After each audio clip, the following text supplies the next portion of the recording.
À l'invitation du ministre russe des Affaires étrangères Sergueï Lavrov, le ministre chinois des Affaires étrangères Wang Yi a débuté une visite de 2 jours en Russie. Les deux diplomates vont notamment discuter de la Syrie et de la RPDC. La Chine a dévoilé sa position sur le programme nucléaire de Pyongyang et a mis l'accent sur l'importance de partager la vision de pays sur la situation dans le monde. Sergei Lavrov and Wang Yi will discuss the Syrian conflict. Sergueï Lavrov et Wang Yi vont discuter de la crise syrienne et de la République populaire démocratique de Corée. La Chine et la RPDC ont donné leur appui au gouvernement officiel du président Bachar al-Assad et ont rappelé qu'ils sont opposés à un changement de régime par la force.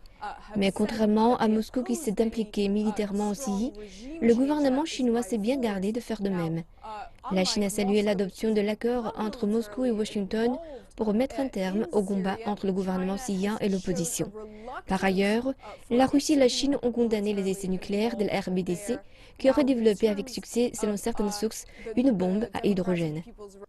En ce qui concerne le dossier nucléaire dans la péninsule coréenne et la question syrienne, nous pouvons constater l'émergence d'une nouvelle situation.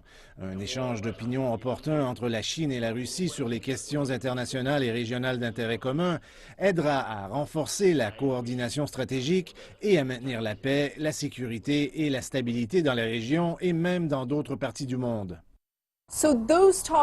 Donc, ces deux sujets seront abordés en priorité, mais aussi la coopération bilatérale entre la Russie et la Chine sera à l'ordre du jour lors des discussions entre les deux ministres des Affaires étrangères.